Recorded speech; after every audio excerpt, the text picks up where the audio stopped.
Well, welcome everyone. I'm Maureen Life. I work with Grace Peak Strategies. We are helping project manage with the Colorado Judicial Department, the COPE grant, which stands for Circle of Parents Expansion. It's a federal ACF grant. We're studying the expansion of peer support in Colorado. So we're really excited to be part of that grant. We're in kind of the final wrap-up years. As part of that grant, we are working with the state best practice court teams in the CIP program to present training. We did a training assessment and needs assessment probably about a year ago. And one of the things that you all expressed to us was interest in DEI and learning more about barriers to DEI in your work. So we were lucky enough to run across Megan Pollock. I believe she also did another training for judicial. So we brought her in today for this great 2 hours. We're really excited that you can be here today. So my job is basically to introduce it to Megan and turn it over. She's a TEDx speaker and author and a past recipient of the National Science Foundation Graduate Research Fellowship. We initially connected right away because we both went to Purdue, although she had a much more impressive degree in engineering from Purdue than I did, but she also has a MS in electrical engineering from Texas Tech and a BS in computer science from Texas Women's University. So I will turn it over to Megan to kick us off. Thanks so much, Maureen. I really appreciate it. I'm excited to be here with you. As Maureen said, my name's Megan.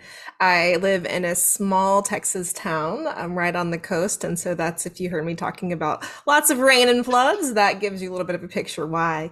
And so my company is called Engineer Inclusion, and so a little over a decade ago, I guess about 12 years now, I switched from widgets to workshops. Formerly worked for Texas Instruments, and decided I want to figure out how do we create equitable and inclusive environments where everyone can be successful. And so I've dedicated my work and my research and have been providing professional development services and consulting around creating these kind of environments since about 2009. I guess I need to update my math. We're at 14 years now. So anyways, I want to also introduce you to my colleague, Casey. Casey is going to be helping me in the background. So if you have any issues, if you have, need some support, you can reach out to her. And so she's going to be helping us navigate into the breakout rooms for the second half of the hour. I've dropped into the chat a couple of links. And so if you go to engineerinclusion.com/download, you can download the resources, or Claudia emailed them out to you yesterday. So it's the same file. If you got it yesterday, you're good. But if you want to bookmark this so that it's online and then you can access it later, the file is there. Now, to get us started, I want to know a little bit about you. So we're going to be using a tool today called Slido if you've never used it before. So that you can either go in a browser window to slido.com and then enter in the number on the screen, or you can just open up a camera on your phone and then hover over the QR code, open it up into a browser, and then you'll see every time I click through it, you don't have to do the QR code every time, but with every new question that I pose to you, you'll just be able to answer it right there. And so tell us who you are, what your role is, and maybe a little bit about why you chose to join us and participate today.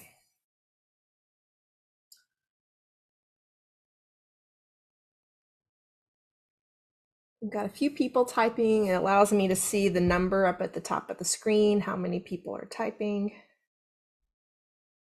Whoops. Sorry, can you tell me how to get in there again? I'm sorry. Yeah, it's okay. So you can either go to slido.com or use a QR code on your camera reader. And so you can highlight over the little QR code and then click the browser, and then it allows you to open that up. Thank you so much. Yeah, you're welcome.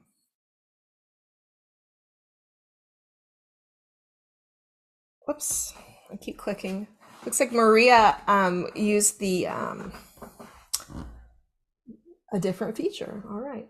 So we've got Katie here. She's here to support your team as they support your families and communities. Maureen, who we already met today. We've got Sarah, looking for more inclusion practices. Welcome, welcome. Thank you all so much for joining us. Resources to help families feel supported, improving engagement, learning more ways. Yeah, and if at any point you're like, the Slido's not working for me, you can add your comments in the chat too. I do have that open, and I'm looking at that. So we've got lots of people here to learn more. Brainstorm how to mitigate challenges, mitigate barriers. Thank you all so much for letting me know a little bit about you and what brings you here today. So what you can expect in our session today is, you've got the agenda in the handout. I'm going to give people a few more minutes to kind of figure out Slido here. But the first hour is really engaging. We're using a lot of Slido polls. And so I'm going to use this as a tool to help you think. And so if you came to just sit and get, it's not going to work that way. I want you to engage. I want you to answer these questions. I want you to think and reflect. And then the second hour that we're going to have together is really going to be focused on applying what we've learned and making a strategy, making a plan for how we're going to apply it. And why this is so important from a learning theory perspective is, like, how many of you have ever been to a workshop and you're like, oh, that was cool. And then you go to lunch and then you never think about it again, right? We don't want that to be today. We want you to leave with an opportunity having applied what we're going to learn in the first hour, and then making a really intentional strategy and plan for how you're going to apply this to your work. So again, thank you all of you for your contributions on the screen. I'm gonna go ahead and click us forward here and look at the agenda. So again, we're gonna have mostly a discussion for the next hour. We will take a break at 11:50 your time. And so I'm going to try to drop us off at that point. And then if we have to continue the conversation at the hour when we come back, we will.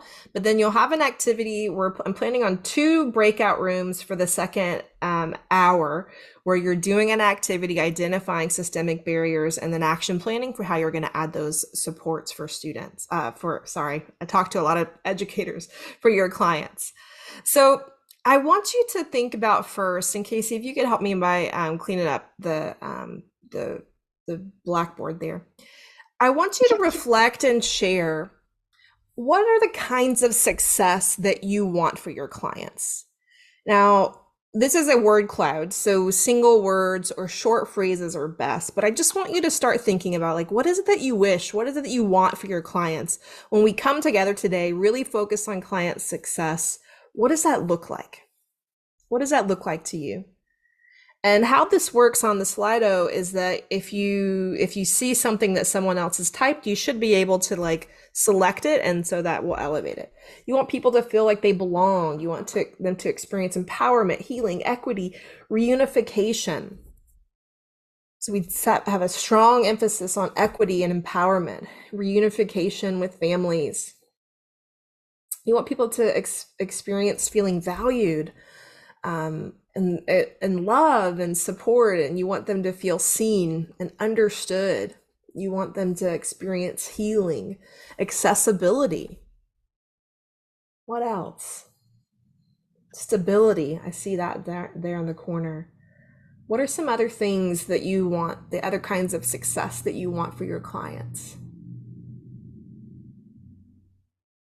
You want them to have good support, have transformative communities, have safety nets, things that they can fall back on it and make sure that they're secure. Independence. You want to uplift their voice, partnership. I love these things. These are all wonderful, beautiful things. I'm gonna give you another second to contribute here. So again, we see some themes here around, you want to empower your clients. Equity, we're going to talk about that next and what that means. We'll talk about that here shortly. Wonderful. Wonderful. And so this, when I click through this, there'll be a saved version of this. And so I'll try to follow up with you all and share that with you if that interests you. But a lot of these things that we're going to be talking about today are we can strive for these outcomes. This is the goal, right? So now I want you to think about, what are some of the specific ways that you support your clients towards success? So you just thought about, what is it that you want? What is the success that you want? Now I want you to think about, what is it that you're doing? What are the specific ways that you're supporting them? Again, this is another word cloud. So single words and really short phrases are best. What are the ways that you are supporting your clients towards success? So you're sharing resources, you're supporting them, advocacy, you're partnering with them, you're just being available to talk things through with them. I see a trend of encouragement that popped up really big. People need tools, they need strategies that they can apply. You try to be dependable. You're trying to give them really concrete tool supports, I'm guessing strategies. Again, somebody added here, elevating the voice of the people that you're serving. I see that in a couple of things here. So advocating for them, providing emotional support, listening, being non-judgmental, giving people time, partnering with them. Fantastic. All right. So now I'm going to shift us to the sort of flip side of this. And I want you to think about, I like these that just popped up, sharing power with people, being willing to follow, providing good, warm handoffs as you're supporting others. So I want to flip the table here. And now I want you to think about, what are the barriers that clients face in striving for the success? So you talked about what you want for them. You shared how you're supporting them. Now, what is it that they're facing that's challenging them? Systemic inequities. Well, you've come to the right place. We're talking about that today. Transportation, things that are too technical, basic needs such as housing, lack of understanding, judgment people face, historic oppressions, traumas, slow government processes, red tape, finances, their self-esteem, their beliefs about themselves. People who don't have supportive people in their lives. Jargon, all the language that we use that makes sense to us, but may not make sense to people who are outside those systems. Substance abuse, lots of judgment I see showing up here. Historical oppression, literacy, lack of trust, stigmas that people face. What else is popping up here? Lots of great examples. People who are burnt out, yeah. Support, systemic inequities, many options here. All right, so now what I want you to think about is, when we're trying in any kind of change model, there are two things that we want to, two simple, not simple things, but two things that we want to think about. And so what I'm going to show you here is what we call a force field analysis. So this was originally created by Kurt Lewin in the 40s. And Lewin, he originally used it in his work as a social psychologist, but today we use it in business and like for making and communicating decisions. But the idea behind this force field analysis is that situations are maintained by an equilibrium between forces that drive change and others that resist change.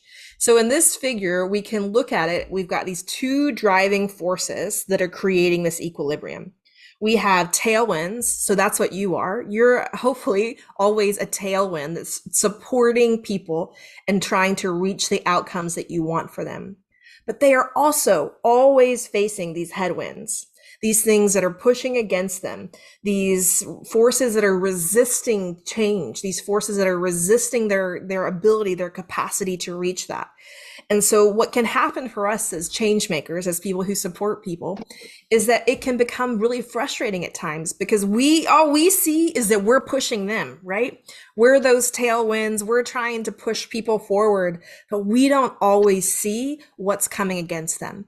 And so what I want us to think about today is, and to increase our understanding of, are all of those barriers that we may not be able to see because of our own lived experiences. And so I want you to keep this in mind. Even though we're always driving, we're always supporting the people that we serve, there's always barriers. There are always barriers that they're facing. Another key thing I want you to be reminded of today, and in case you can drop this link in the chat if you would, is this model was popularized by Stephen Covey, and it's sometimes called the spheres, the circles of influence. It actually originates in like ancient Greek Stoic philosophy, but it's so important for us in any kind of work around diversity, equity, and inclusion that we focus on what we can control and where we can influence rather than those things in which we cannot. So for me as a Texan and someone who lives in a state that is literally about to outlaw my job, there's a lot of fear that comes with that, right? But I can't control it. And so what I try to do is to really focus on what can I control, where can I influence? Because if I get stuck in those sort of circles of concern, I will never make progress, right? We just get lost in that. So I want to invite you that when you sort of feel yourself getting lost in that circle of concern, to reel yourself back in and to really focus on what can I control, what can I influence, and that's where we're going to make change. All right. So we're going to watch a really short video here. It's less than 2 minutes, but it's going to describe the difference between equality and equity. And so equity was one of the main themes in the success metrics that you all mentioned. So I'm going to push play here. Hopefully the audio works. If not, we'll just reset and figure it out. So what the difference between equality and equity is when we think about these two things, that there's often a lot of conflict between what we understand. And so equality is when everyone's getting the same thing, right? The same rights, access to opportunity. So examples could be these things: workforce, wages, healthcare, marriage, banking, housing, education. This means everyone has access to that. But in truth, equality isn't reality. It isn't reality because some people don't have all of those things. We have systems that were designed for some people and not for others. And so federal legislations have attempted to right these inequities over the course of time, and this list is not comprehensive. But the lasting impact has created systemic equities and reduces opportunity and access to all of those things that we needed. And then they create these systems, racism, classism, sexism, all the isms, that can become more and more barriers. And then we have the people for whom the system was built. And that provides an unearned advantage, which is also privilege. And so equity, what we're talking about today, it compensates for those systemic inequities. It's an effort to explicitly level the playing field. So equality is our goal, and equity is how we get there. And so my challenge to you today is to think about, are you an equity builder? How are you bridging the gap? How are you lifting others up so that we can create equity that ultimately will lead us to equality? And so with this in mind, I want you to think about, how are you leveling the playing field and providing people what they need to succeed? So think about an example of how you use equity principles in your work. Think about an example of how you use equity principles in your work.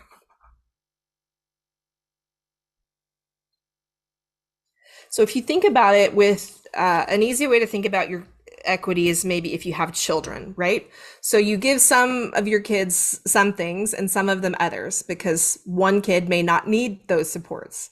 But you're not taking anything away from one kid to give it to another. You're just leveling the playing field and providing that support that they need. Another sort of equity element, again, in a school setting, is we think about like free and reduced lunch. Some schools actually give all kids free lunches, and that's an equality framework. And that actually can kind of help reduce some challenges. But an equity framework is that we're giving free and reduced lunches to those who need it, right? So that everybody gets to eat lunch. Okay, so examples are inclusive practices, consciously avoiding others, flexibility with the location of family time, meeting people where they're at, reducing bias, check in with certain families more who need more reminders or explanation of tasks, acknowledging your biases about people's abilities, equity in hiring and promoting. So we've got a lot of suggestions here about meeting people like where they're at. And I assume that you mean both physically and sort of like philosophically, right? Like you're meeting them where they are at physically, but also like we have to meet people where they're at to help them understand. For me, as someone who is in a role as educating, I have to meet people where they're at. If I showed up today and started teaching advanced differential equations, like how many of you would be with me, right? Not a lot of us, me either, because I haven't done it in 20 years, but like that's not meeting people where they're at. And so often when we're talking about equity work, people start at that sort of level of this. And so my goal is that we're sort of building up to that, trying to meet people where they're at and catch them and bring them along on this journey with us. Oh, I love that. Don't be a savior.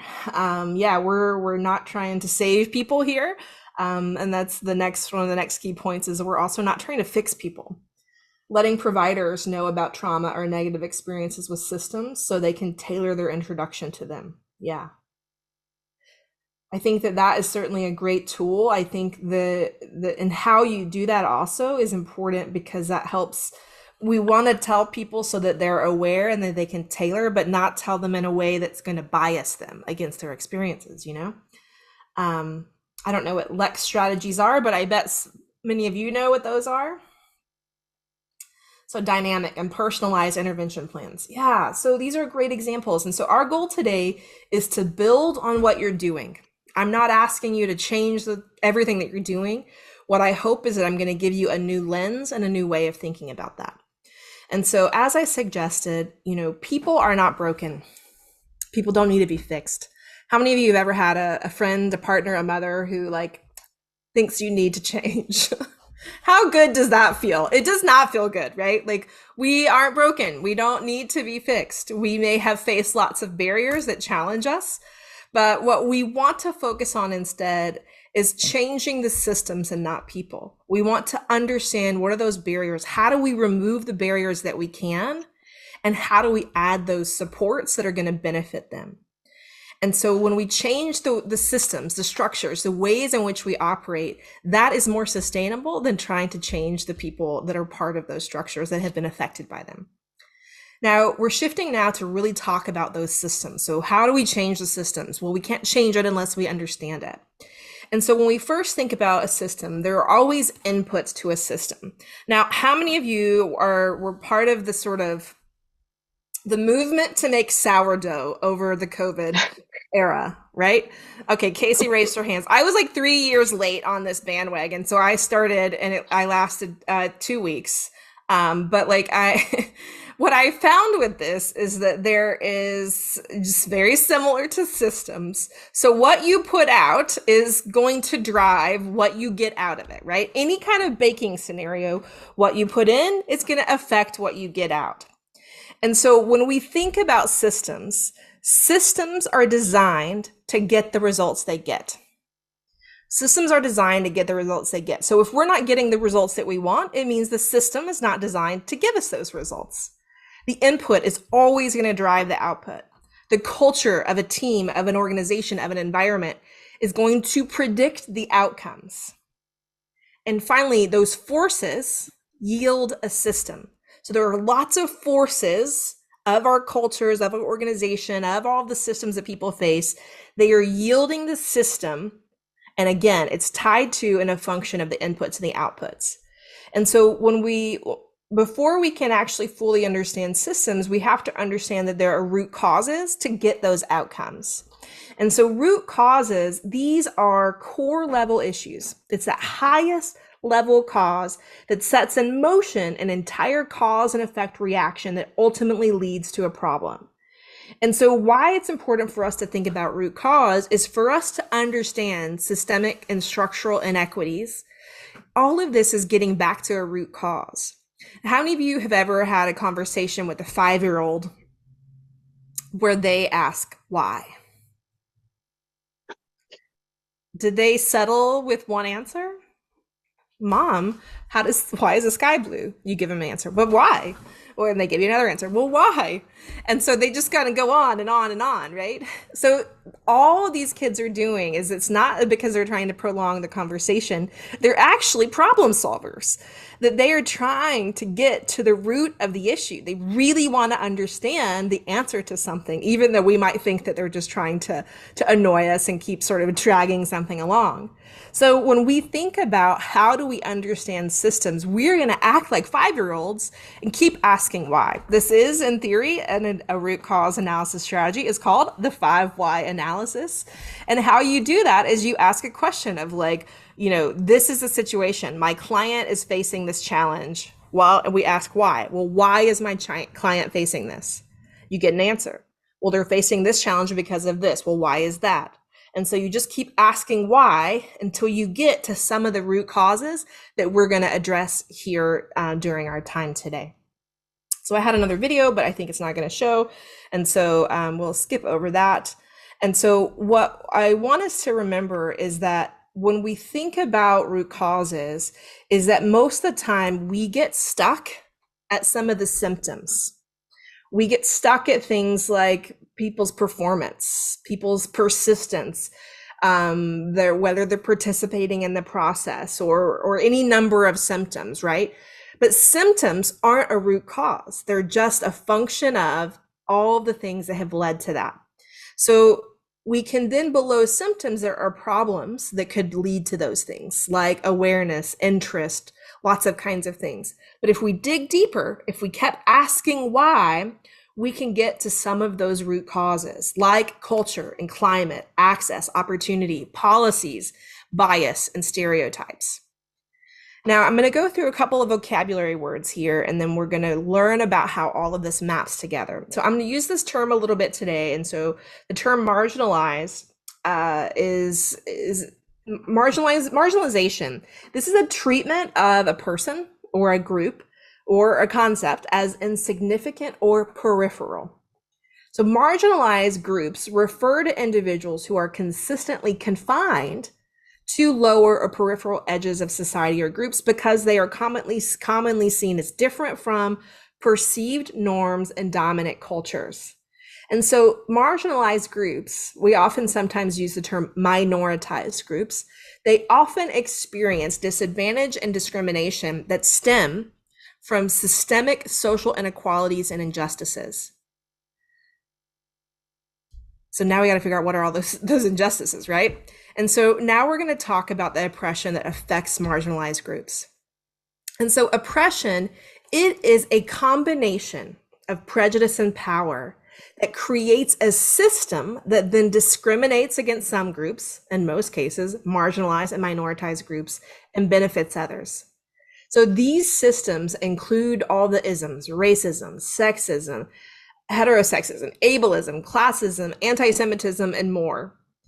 And so the dominant group, which holds the most power in a given society, and then subordinate groups, those are those who lack the same kinds of power compared to those dominant groups. And so there are 4 kinds of oppression that we're going to talk about. And these 4 kinds of oppression create systems of disadvantage.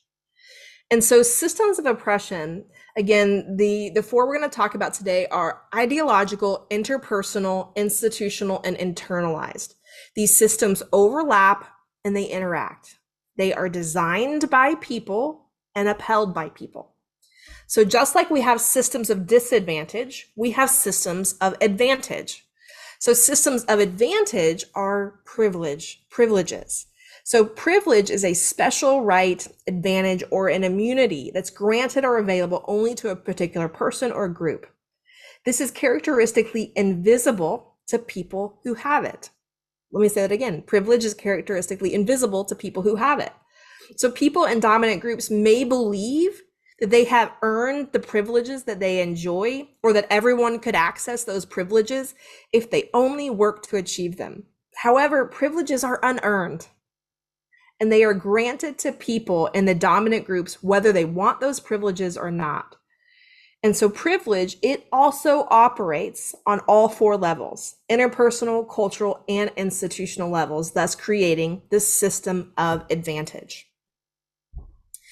And so the model that we're going to be talking about today, this is in your packet, and so you'll be able to see the definitions following along, are the 4 eyes of oppression, the interlocking 4 eyes of oppression.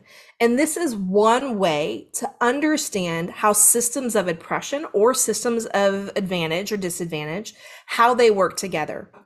But what's most important for us to think about today is that to facilitate systemic structural change, if we want to truly understand how to support our clients, we have to understand the barriers that they're facing at all 4 levels and do our best to address them at all 4 levels.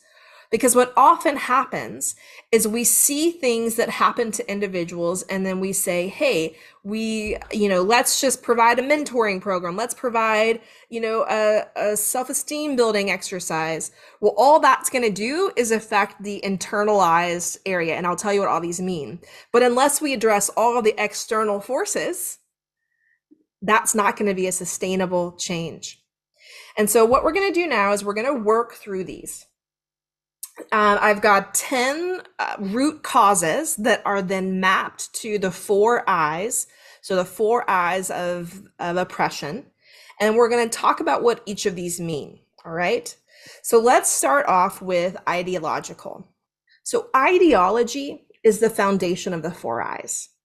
It's the idea that one group is superior to another. These ideologies create a dominant narrative about a group. And it's like an us versus them kind of culture. So some examples of ideologies or ideas that men are smarter or more math inclined than women.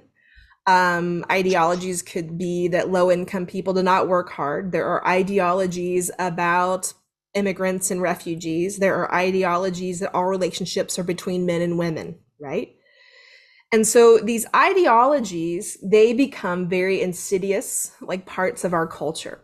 So I want you to think about for a minute, what are some examples of ideological stereotypes that exist about your clients? What are some of the ideological stereotypes that exist about your clients that they're facing? There's a great quote while you all are thinking by Chimamanda Adichie. It's in her TED Talk, The Danger of the Single Story. If you haven't watched that, I encourage you to. Maybe Casey, you can find that link and drop it in the chat. But that TED Talk, one of the things that she said is the problem with stereotypes is not that they are untrue, it's that they are incomplete. They make one story become the only story. And so for some cases, stereotypes might fit a person, right? I often tell the stereotype about, there's a stereotype that, engineers are nerdy. Well, and that there happen to be white men. If I look at my dad and my granddad, both engineers, they are nerdy white men. So like the stereotype's not untrue, it's just incomplete. It doesn't leave space for the rest of us who challenge that stereotype, right? All right, so let me look at some of the things that you've added here. So that people that use substances don't love their children. There's a great show, I think it was on Hulu, called Dope Sick.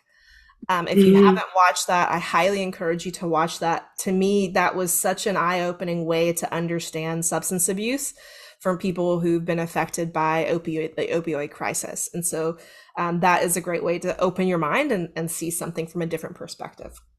People that believe that they are dangerous, that they don't know what's best for themselves, beliefs that they are bad people, that they're lazy, that they'll never get off drugs because that is their culture, beliefs that fathers don't make good single parents compared to mothers, beliefs that they are uneducated, that they're bad parents, they don't want to work, that they don't have family support that's appropriate, beliefs that they're capable, beliefs around genetic defects, beliefs that they are weak or don't love their kids, beliefs that they are defined by their mistakes. Just take a minute to think about if you, as an individual, were facing all of these ideological stereotypes about you and your identity. That's heavy, right? If you're having to live your whole life facing beliefs that people might just look at you and assume all of these things, beliefs that they are criminals, beliefs that all dads are in prison, beliefs that Black women are aggressive, beliefs that bad decisions lead them here. People that don't look like me are not worthy. So all of these beliefs, all these ideological beliefs, now beliefs that they're going to fail anyways, that actually becomes internalized. We're going to talk about that. So that's a belief that they have internalized, and it's affecting how they function. And so same with the belief that people that don't look like me are not worthy. That can become an internalized function of oppression. Belief that they shouldn't have had kids. Yeah, so all of these things, all of these ideological stereotypes are things that function in our society. So even if you don't believe these things to be true, they can become part of our culture, and they're going to reinforce themselves through the other elements of the model that we're going to talk about. And so one of the things I want you to take away from this time are actions, right? Awareness is never enough. We have to take action. And so in your handout, let me flip over to that. In your PDF on the very last page, there are some examples of the things that I'm sharing with you. And there are also links to resources that are connected to these. And so in the PDF, these are both hyperlinks, or if you've printed it out, you can do a PDF. Okay, so let's go back to my slide. The first is to complete a positionality exercise. I'm gonna tell you what positionality is here in a second. Second is you've got to reflect on your own beliefs and your values, the hidden ones too, and those of your organization. You must reflect on the common underlying beliefs and values that are related to the people that you work with and serve. So if you think about that list of stereotypes that we just created, we have to constantly be asking myself, am I linking my belief, my assumptions, my attribution to one of these stereotypes, or am I linking it to truth? Because if I'm linking it to stereotypes, that becomes a prejudice, right? Somebody put in there the stereotype about the angry Black woman, right? So this is something as an example that I often think about. When I experience something with some colleagues, I have to ask myself, am I understanding their experience, or am I filtering it through an insidious stereotype of the angry Black woman? How do I see their experiences, understanding that I've also been enculturated with the belief that there's this sort of aggressive Black woman stereotype, right? That's really an ugly stereotype that affects women, and it affects how we hear them. It affects that stereotype has been perpetuated in healthcare. It's been perpetuated in lots of different spaces that affect their lived experiences and outcomes. So next, we have to speak up when problematic ideologies are playing. Practice asking what else might be true instead of jumping to conclusions based on dominant ideologies. I love this. Let me give you a little hand signal here. So the phrase "what else might be true" is 5 words. So when you catch yourself jumping to an assumption of they're being lazy, they're this, they're that, I want you to stop and ask, what else might be true? Hold up 5 fingers, and then come up with 5 different reasons for why that might be true. When you do that, you're now sort of releasing the power of an ideology. You're trying to get and see this person as a human. You're trying to see them as a whole human and see all of the things that might also be true. And then we're going to look at how all of those things might be a function of the systems and the barriers that they're facing. So I told you I'd tell you what positionality is. So positionality, again, without going into a whole lesson on this is that social and political context that creates our identity. It's in terms of our race, our gender, our class, our sexuality, our ability status. And this positionality, it describes how our identity influences and potentially biases our understanding of and outlook on the world. So I have to understand who I am and how I show up in a space, because that's going to affect how I engage in that space. I need to understand my lived experiences so that I can show up in a space that reflects on how my identity might give me power, privilege, position in a space, so that I can make a choice to step back from that. And so again, this is an exercise I encourage you to do. And again, there's an exercise on my website that you can download. Casey, if you'll drop that link in the chat, that'll be helpful to everyone. So the next thing that we want to talk about is interpersonal. So these ideologies then become manifested in how we interact with one another. So these interpersonal interactions, these are how those ideologies play out in our daily interactions. And they include things like bias, micromessages. More commonly, we hear the term microaggressions, perpetuating or not interrupting stereotypes, discrimination, prejudice, or just not recognizing power and privilege. And so examples of this could be things like getting catcalled on the street, not making sure that event spaces are accessible, or laughing at jokes that are racist or xenophobic. Like, these are interpersonal examples. And then when we look at the literature and how it tells us how some of the root causes for people's success can be linked here, we've got bias, both explicit and implicit, the kinds of role models and mentors that are in someone's life, and then the kinds of feedback and support that they receive. So again, I've got a whole nother lesson on bias if you want to learn more on this, and that's linked from the handouts that you have. But just as a quick snapshot, so bias is any kind of prejudice that is in favor of or against some kind of thing, person, or group. And implicit bias is something that's been implicit or unconscious bias.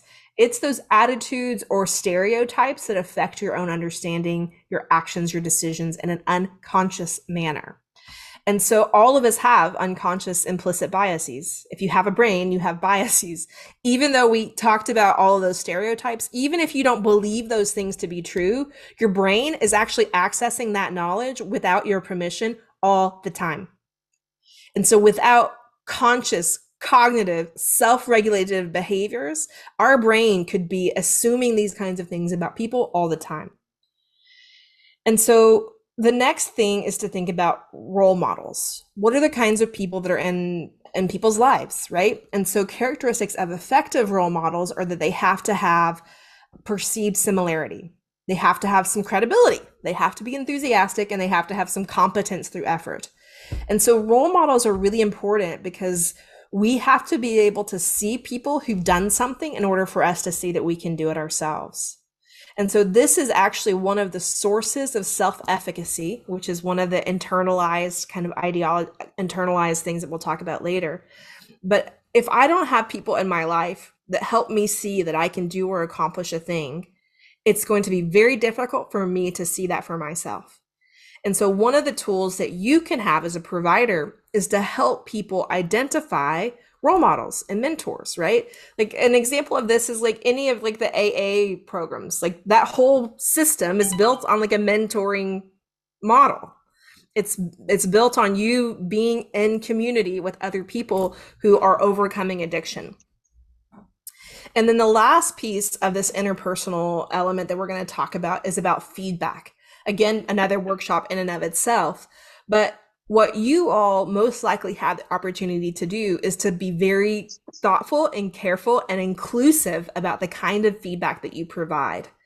And so if you look on my website, and Casey's going to drop the feedback resource in the chat, and this is also linked from your handout, I'm pretty sure, is how to plan your feedback by prioritizing inclusion.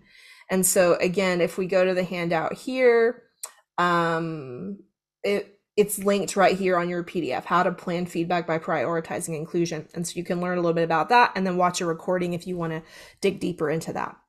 So let me touch into the actions for this element, and then we'll get ready for our first break. So what can you do here? So actions related to interpersonal means that we have to learn about how prejudice, stereotypes, and bias work in our brain. I have a course on this and tons of free resources in addition to that. We need to learn how to give inclusive feedback. Very few of us took a class on how to give feedback, but it's one of the most valuable tools that we have as humans. So is listening. And how many of us took a class on how to listen? I've never taken one. I've taught them, but I haven't ever taken one. So we need to help others connect with effective role models and mentors. Then we need to practice self-regulation, cognitive control, and expand schemas. That's the ideas and the things that we see in the world to reduce the negative ideologies, the prejudice, stereotypes, and biases. And then finally, we must hold people accountable for not treating everyone with dignity and respect, and for not contributing to equitable and inclusive environments.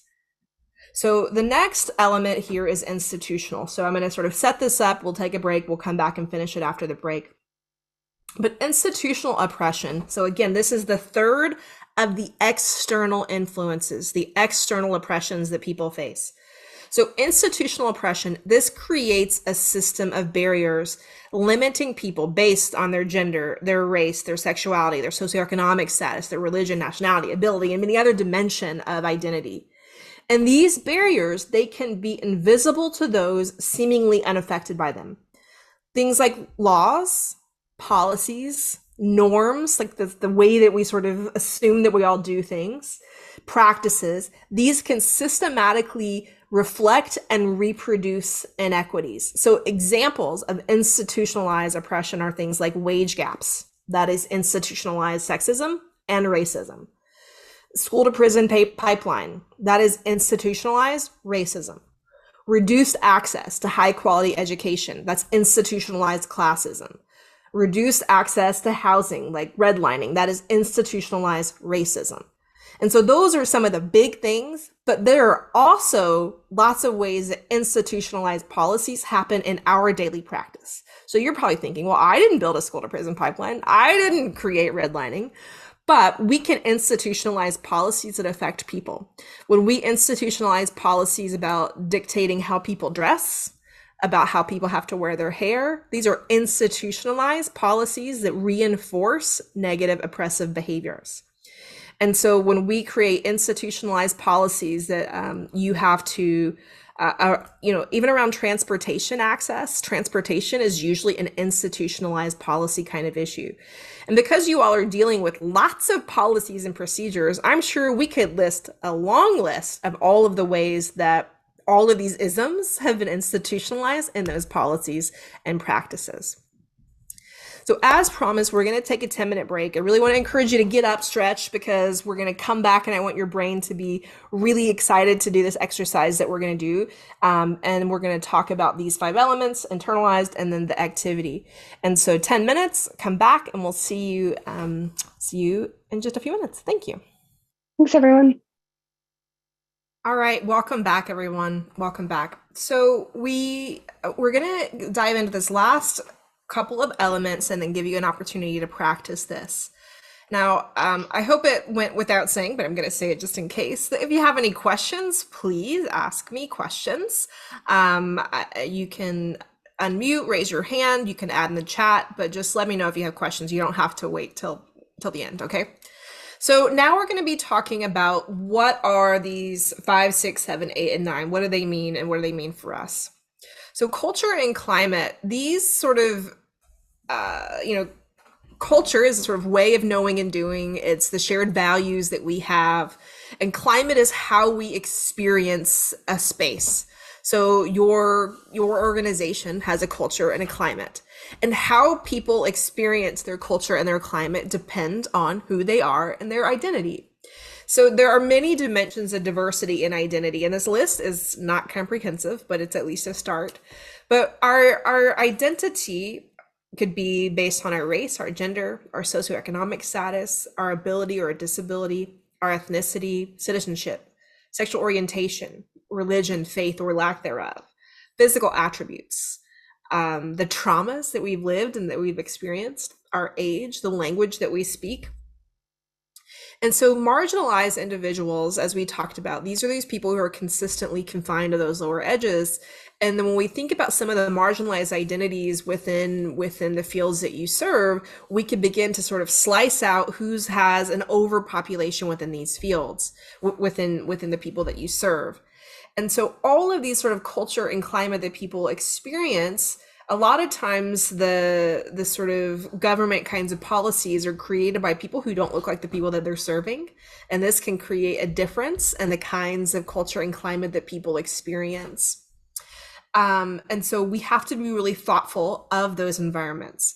As you heard in the introduction, I'm an engineer. And so having grown up as a white woman, never really experienced a lot of I didn't understand the systems around me because I was in mostly systems that were built for me. But it wasn't until I became a woman in engineering and working in industry, and it was when I first experienced what does it feel like to be the only woman in a room, the only woman in the fab, that I realized like, oh wow, I am marginalized in this space. This is what not having privilege feels like. And so it wasn't until I experienced that then I did experience a culture and a climate that I was like, wow, this place wasn't built for me. This place isn't designed for me to be successful. Now, people certainly within engineering said, you know, hey, come on, you belong, you fit in, but don't expect us to change anything. Just try to change yourself to fit in here. And this is what people experience. What's it feel like? What's that culture and climate? Another item on the list of root causes with institutional is intersectionality. Now, this word has been just, you know, captivated in the zeitgeist and has been largely misunderstood. But let me tell you what it actually means. So intersectionality is this interconnected nature of our social categorizations and how they create overlapping and interdependent systems of discrimination or advantage. And so what that means is that if you look back at this sort of table of identity, that based on your race and your gender, if you have a marginalized identity around race, you're going to have the experiences of that overlapping with the systems of oppression of your gender. So like if you are a Black woman, you've got the systems of oppression around race and the systems of oppression around gender stacked, and that's going to affect your lived experiences different than my lived experiences, which is just a gender element, right? And the sexism of that system. Now, if you've got stacked on top of that, poverty and low socioeconomics, now you've got 3 systems of oppression stacked, and it's going to affect your lived experiences differently. So that's what intersectionality means. And it means that we can't separate them. We can't separate the lived experiences of people based on their identities. And so this is so important that when we're thinking about who's being served and who's not being served. From most of the clients that I work with, this is really deeply related to data and how are we disaggregating our data and understanding the experiences of people disaggregating by at least race and gender. Because we could look and say, well, women are being served, but then if we dug down to see the intersections of gender and race, we might see that there are swaths of populations of Black women or Hispanic women who are not being served. And we don't know that unless we look at our data and we disaggregate it by this intersectional approach. And so again, I hope that you'll dig into this, and there's a lot of sort of fear of this word because of the news, but really all it's saying is that there are systems that were built and there are systems that exist, and they overlap for some people and not for others based on their identity. And the last element of this seems so simple, but it's voice. And I love that many of you said in the beginning of how you provide support to others is providing them opportunity for their voice to be heard. And so that means, like, how are we creating opportunities for people for whom we're serving to tell us what they need? Or are we creating systems and solutions without their input? An example that I have been sharing recently is I was invited to be part of this big project to like create a blueprint for systemic change in engineering education. And I show up 130 PhDs around a table and I'm like, well, where are the students? And they're like, what would students know about education? And I'm like, I think they know a lot because they are experiencing it. And that is a great example of trying to create change, but not putting the people at the table who actually have that immediate lived experience, right? That's not creating a system for people with them. So some immediate actions here that you can take. Again, these are in your handout, but make sure that your policies and procedures aren't privileging some groups and disadvantaging others. Learn how to practice stewardship instead of gatekeeping. I've got some great resources on this on my website. Always ensure the stakeholders for whom you are serving are invited to contribute to the solutions for them. And then finally, create a practice of conducting root cause analyses to make sure that you're understanding the problem before you jump to solutions. And so the last piece before we're going to do our exercise here is to look at what happens when all of these external things become an internalized view and the internalized oppression that people face. So I want you to hear me say this. Oppression always, always begins from the outside. It always begins from the outside of the oppressed group. And so examples of internalized oppression include feelings of self-hate, believing negative messaging, powerlessness, and despair. How many of you can relate to either having those feelings or maybe your clients experience these feelings? Another buzzword that has been around for a decade or a couple of decades now is like that of imposter syndrome. All that is internalized oppression. Women aren't broken because it usually is about women. It means that you've internalized all of the systemic oppression that says that you aren't worthy, you aren't enough, and that creates an imposter ideology in your field. And so due to the nature of these interlocking systems, when people experience feelings about their oppression, they typically do not have the power to direct those feelings back towards the dominant groups without consequence. So on my first day as an engineer, when somebody said to me, Megan, you don't deserve to be here, you were only hired because you're a pretty little girl, I had no power to speak up to that guy, nor did I have the language and the capacity to do that. But then I began, every day I showed up of like, do I deserve to be here? And that was this sort of really shadow thing that just sort of existed in my mind. And he planted a really ugly thing that no matter how intentional I was, I didn't always beat it because I always thought, well, maybe I don't belong to be here. Well, maybe I was only hired because I'm a pretty little girl, and so these are kinds of things that people are living with. And it becomes this internalized cognitive load that people have to constantly face. And so what this means is it becomes the self-determination is the root cause here. And so what self-determination, this is someone's ability to make choices and manage their own life. And I've got 3 concepts that kind of fit this, and then we'll look at the exercise. So self-efficacy is one of the sources of self-determination. And this is a belief in oneself that you can accomplish a task. It answers the question, can I do this? Simple as that, can I do this? We are asking ourselves this question all the time. Can I do this? Can I achieve this thing? And what's so important here is that high self-efficacy predicts achievement, whereas high self-esteem does not. I cannot like myself, but if I have a high self-efficacy and a belief that I can do it, that predicts whether I will do it, not whether I like myself. And so this is really important for us in our work. And so I've got some resources on how you can help build self-efficacy with your clients. If you were at the talk that I did with the state a couple of months ago, I gave a whole model for this on how to build self-efficacy with your clients. And I'll be happy to share that with you all through the registration links that you all provided. And so the next element here is mindset. Now, mindset, this is a perception that people have about themselves, which affects how they approach tasks. In mindset, it asks the question, can I improve with effort? Can I improve with effort? And there are 2 types of mindset that we're talking about here. And Casey, you can drop the link here in the chat from Dr. Dweck's book. But mindset, we've got fixed mindset and growth mindset. Fixed mindset is a belief that intelligence, ability, and personality are static, that nothing can be done to change it.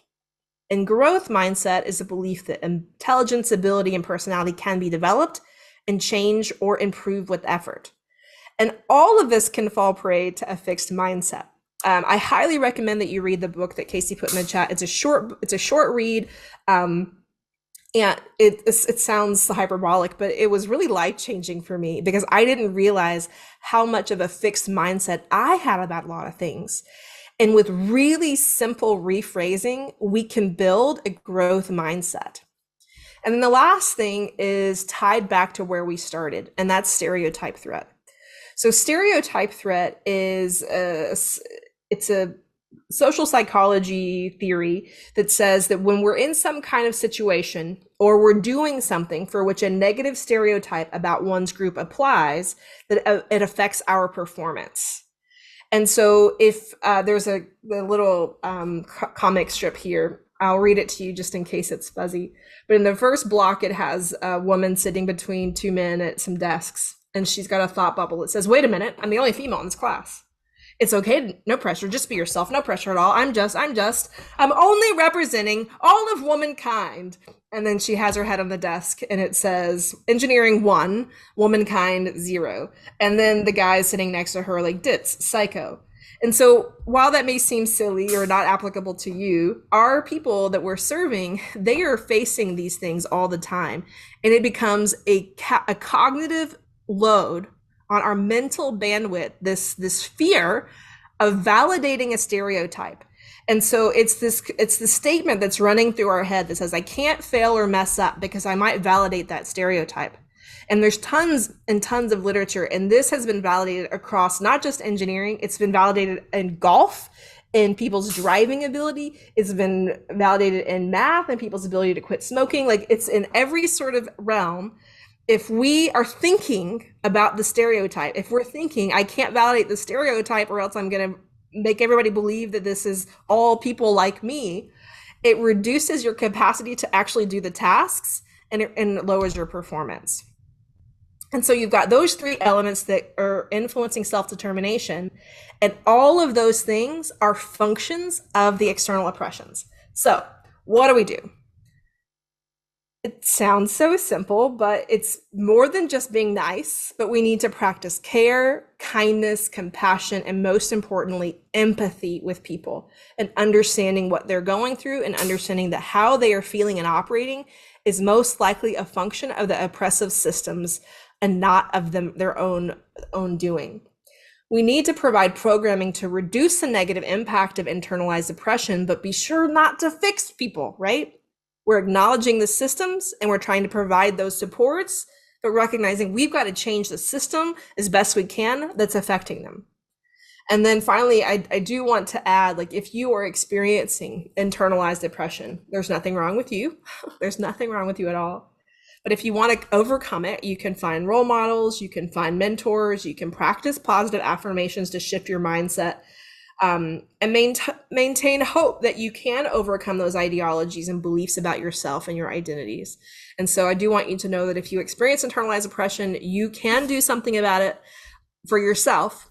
But our job here as service providers is to make sure that we're fixing those systems and also helping the people to serve themselves as well. All right, so now we've been through the 10 and we're getting to this exercise that we're gonna do. So there's a lot of words on this screen, and we're gonna project it to your breakout room, so you're gonna have these instructions with you. If you wanna take a screenshot, and you're welcome to do that as well. But what we're gonna do in this exercise is you're gonna open up your handout here. You've got the worksheet. I should have put the instructions in your handout. I'm sorry I didn't do that. But you're gonna identify the systemic barriers activity. That's where we're focused on. And so you can use this. If you've printed it, great. If not, then you can just use a comment feature to add here. But we're practicing trying to identify and evaluate some of the systemic barriers that your clients face. And so you can either focus on individuals or groups of people.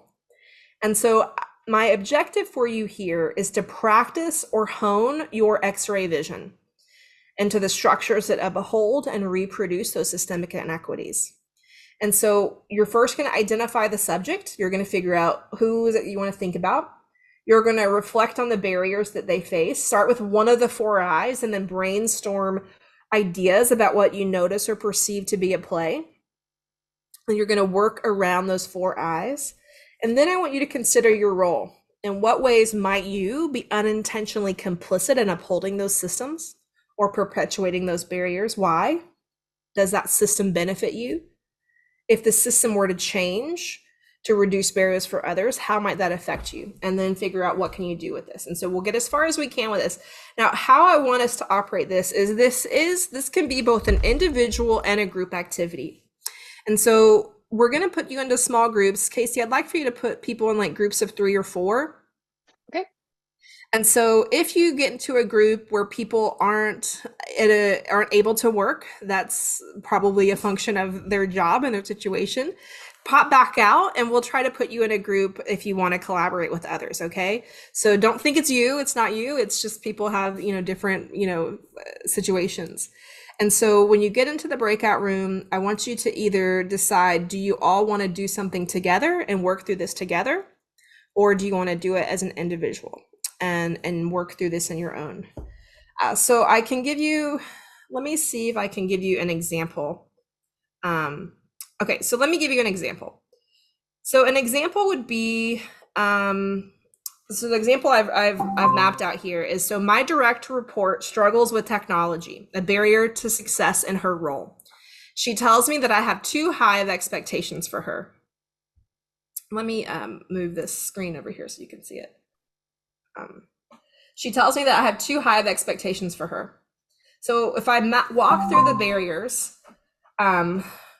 interpersonal, I think. Since she's an engineer, I probably make assumptions that she can do more than she knows, which can come off in a patronizing manner. I'm a digital native and likely send micro messages that are discouraging to her as someone 25 years older than me. That's interpersonal. Ideology, a deeply rooted cultural stereotype that older people are less good at technology. Now I go to institutional. I'm the first to hire her after being out of the workforce for nearly 20 years raising her daughters. Institutionalized ageism and sexism likely prevented her from getting any jobs before mine, even though I know she tried for over 5 years. Internalized, discouraged from being out of the workforce and receiving micromessages, and bias throughout her employment process have likely led her to internalize beliefs that she's not good enough. So what's my role in this? My role is in not understanding the barriers she faces and for having expectations that she knows things that she doesn't.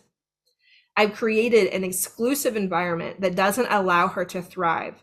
Changing the system doesn't harm me other than taking a bit more of my time. I want her to be successful, so I'm going to take action. So my actions are: slow down, don't make assumptions about what she knows. Ask if I can teach her and be very careful with my tone and language. Use cognitive control and self-regulation to reduce the manifestation of stereotypes and prejudice in my communication. Talk with her about how I don't want her to feel bad about what she doesn't know, and that I want to teach her strategies to improve her technology skills. So again, I've got a few more examples. So this is how I want you to do this. So just think of a subject that you've got, a client that you've got an issue with. Then walk through each of the barriers. There's no particular order, just kind of start with where you are, and then think about what your role is in that, and then the actions. And so with that, Casey, I think we can go ahead and open the rooms. You'll be able to come back to the main room if you have any questions. And so let's set a timer for 15 minutes in the small groups, okay? Perfect. We've had a few people drop, so I'm just trying to make sure. This always happens. We tell people we want you to work and they leave. Oh no. Oh no. Just want to make sure everyone's being set up for success. Perfect. Stop leaving. Okay. Beautiful. Thank you, everyone. We'll see you back soon. All right, great. And Casey, if you could do a share screen of that slide to the groups, that would be helpful. Yeah. I'm going to try to, I want to give them instructions in a different kind of way. So. Okay. Let me make this. No.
Welcome back. Welcome back. All right. So I hope that you were able to make some progress thinking through this. Again, this is a skill. So I don't expect that you leave here today and you're just like, dang, I got systemic oppression. Good, I'm done. It's not that easy, especially if you are someone with any form or function of privilege. It takes work. It takes practice. And that's why I use that language of like learning to build the x-ray vision to see inside structures and to see and always be able to start to question what else might be true. What else might be part of this person's lived experience that's affecting them? What are all the external, barriers that they're facing that are driving that internalized sort of vision that we might see, right? So when we're having interactions with someone, what so often is happening is it's a function of their experience. Not to like, I'm grabbing a book, hold on.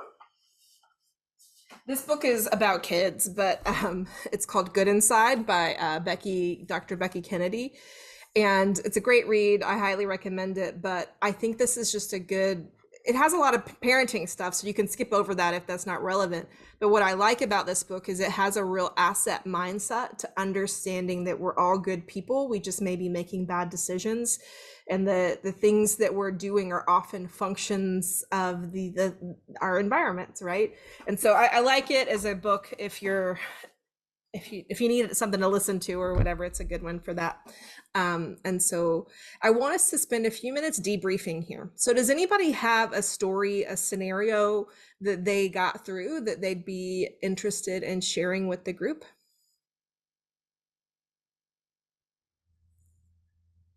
It doesn't have to be a perfect example, but what I want us to build is this practice of learning to identify a problem and then see it from all 4 levels of oppression, and then move to that moment of this is my role in it and this is what I'm going to do about it. So who wants to take a stab and demonstrate that for us? So, Stacy Tracy, I'll share. So, and I've been with the city for almost 18 years, and my biggest pet peeve is we picked a group of just individuals that have to come in and apply for food stamps, Medicaid, or TANF. And my biggest pet peeve is our department continuously has individuals continuously sending in the same paperwork over and over and over again, instead of doing their due diligence to see if that paperwork has already been sent in. And because of that, it causes big issues and big problems. And I don't know how far you want me to continue to go, but that's what we chose. So how can you map that so how does that affect the people being served? First of all, if food stamps or Medicaid or TANF is held up, it affects food, it affects medical services, and it affects just the little bit of TANF they do get. And that might mean to put gas in their car. That might mean to help pay towards rent. So it does have a snowball effect on all those services when our agency holds up their benefits because we did not take the time to see if they actually turned in that paperwork that they've turned in already 20, 30 times.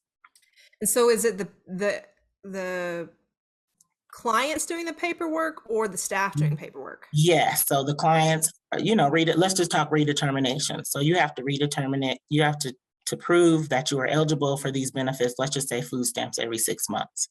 So when clients turn in their packets to redetermine if they're eligible for food stamps, well, it's these clients or families are thinking that they've turned it in, they've done their due diligence, but when it's time for them to get their food stamp benefits, now all of a sudden they don't have them. And the thing I've heard was because they have not turned in their redeterminations, but they did months in advance. And instead of whomever the worker is or whomever is responsible for that, taking that extra step to make sure that these benefits or this paperwork has been turned in, it causes an issue.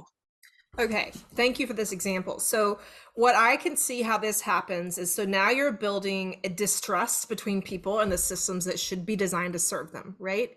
And so when you're having an interaction with a client and maybe they're rude, maybe they are short, maybe they're whatever, Yeah. and we could get our feelings hurt, but we had to stop and say, well, what else might be true? Well, we can say these people don't trust the system because it has not been designed and they haven't seen evidence that it's serving them, right? There you go. Because we could escalate. If we escalate and be like, I demand respect or whatever, that's not helping the situation.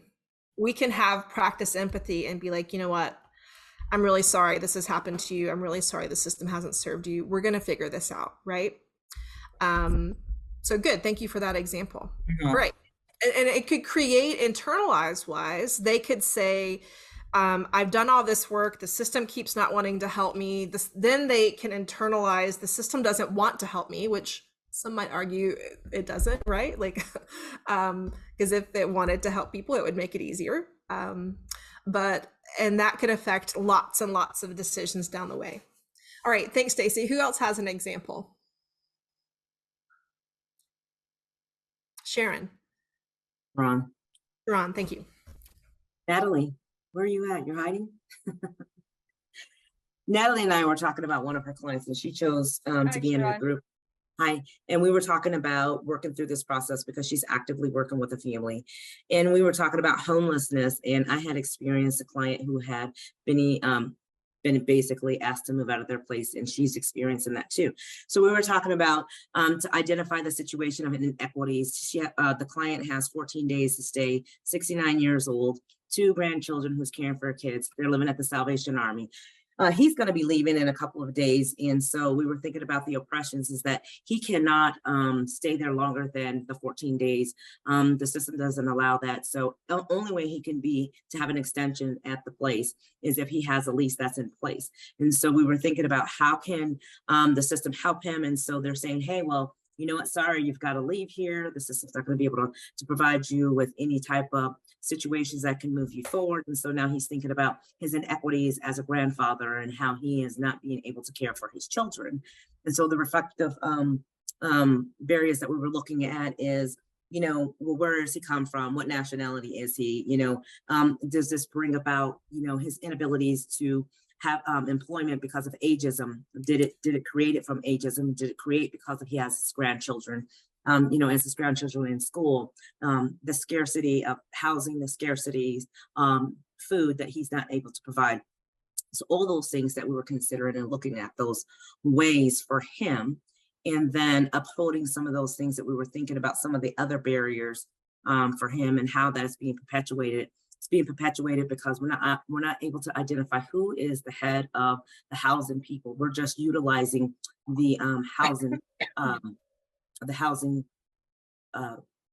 What am I thinking? The veto one that goes, it's the regulation, the one that says, hey, we'll pull all these people together, the school, the this, that. Yeah, well, we have, say it again. The whole institution, right? Yeah, the whole institution, but this guy has to get out with his 2 grandchildren in 2 days, but nobody's taking the initiative. And so we were trying to figure out, well, where can we go with this? What does this look like? Who can we pull together? What resources can we have? Because it's cold outside. And if you've got to get out in 2 days with your grandchildren, what is this pretty much 70-year-old man going to do for his grandchildren? And so some of the actions that we were taking in her case scenario is looking for resources.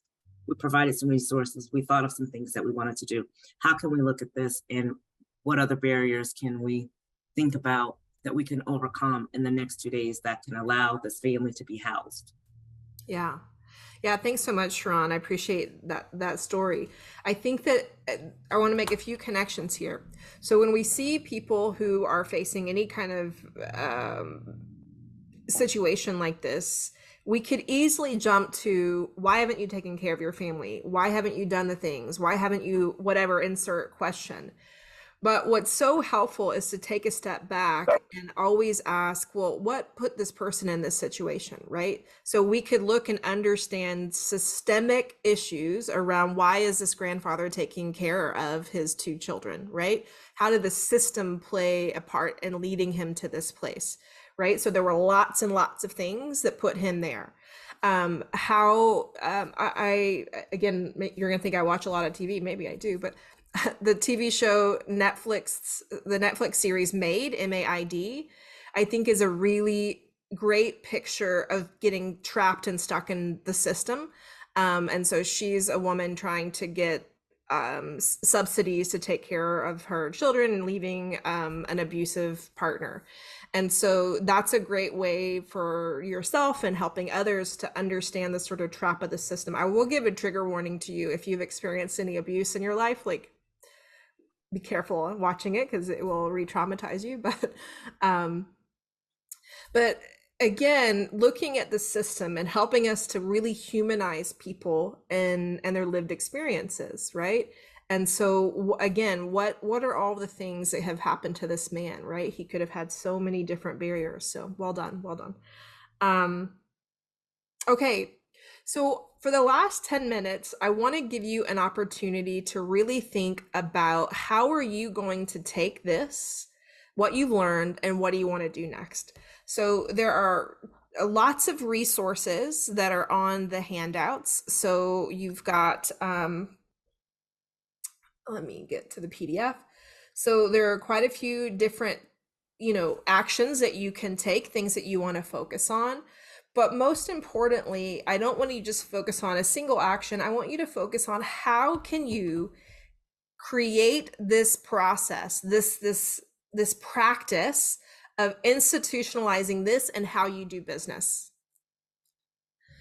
So thinking about how do I institutionalize this 4 I's, this asking what else might be true, this navigating my role in a situation. Because if we don't prioritize figuring out how to put this into your work, you'll never think about it again, right? So take a couple of minutes and I want you to think about how is it you're going to apply this work. The sort of prompt I have for you here is I want you to think about 3 things that you've learned.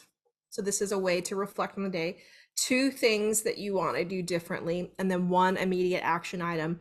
And then get ready to share in the, not out loud, but you'll be able to share here in a second your immediate action item. So just take a minute to reflect and then we'll wrap up for the day.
All right, if you're ready, you can go ahead and add this to the Slido. So I want you to add, what is your 1 action item takeaway? So what's the 1 thing that you're going to do and to take away from today? What are you going to take away and do?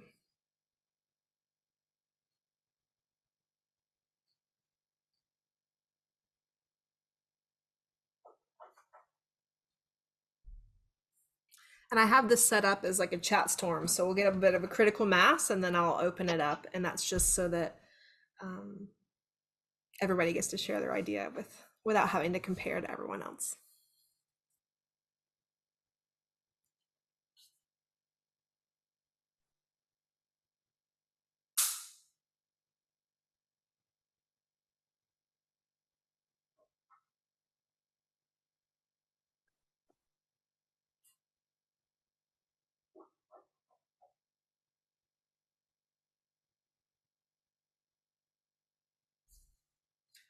All right, I'm going to go ahead and click through and see. All right, so someone's going to start asking why, practice the 5 whys with families. I need to make a list of some things. 5 why root causes. I'll share that with you. There was one other thing I said I was going to share with you, but I can't remember. Asking where the system failed. Whoops, yikes. Be calm and rethink. When embracing a barrier to advancing, go through the 4 I's, your role, and then what you can do. Ask yourself and others regularly what else might be true. Y'all liked that one. It's one of my favorites too. And I know it seems silly to do the hand, but like it is really, I think that there's something really powerful with connecting a physical something to your brain as you're working through that exercise. By the way, it also works when like just you have any kind of conflict with someone. So like if you have any kind of like office politics conflict, it's really good to do the 5 whys, because most often it has nothing to do with you. We think it does, but most often it doesn't. Oh, you'll be using that when you're teaching your doulas. That's wonderful. All right, so asking yourself what else may true, good. So understanding institutional oppression and asking questions. All right, so I am so grateful for your contributions to this. I encourage you to continue to ask questions. Casey has dropped into the link, dropped into the box some links, so you can. I encourage your feedback. So you can go to engineerinclusion.com/thanks. You can evaluate the session, and I'll share that with Maureen and Claudia. And so you can also request a certificate, but full disclosure, I'm really slow at doing the certificates. So if you need something really fast, let me know, but usually I'm slow. And my email is in the chat as well. And I encourage you to join my mailing list. I'm really thoughtful and intentional about the resources that I share, trying to always add value. I do have a ton of resources that I create, and I want people to use them. I'm in the business of change, and we can't do that change unless we have the tools and the strategies. And so if any of that interests you, I hope that you'll follow me and continue to learn with me. And so with that, I want to thank you so much for your time. If you've got questions, if you have anything that you didn't get to say today, you're welcome to stay after a few minutes, or you can email me and connect with me that way.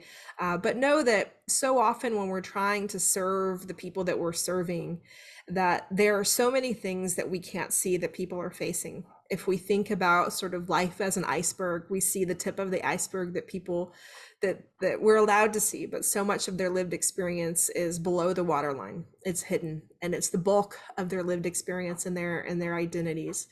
And so learning to ask what else might be true, learning to really question how the system has affected them and how the system creates these barriers, then we'll be able to strategically apply the supports that they need, providing that equity to be successful and reach the goals that we have for them and that they have for themselves. So with that, thank you all so much, and I wish you a really wonderful afternoon.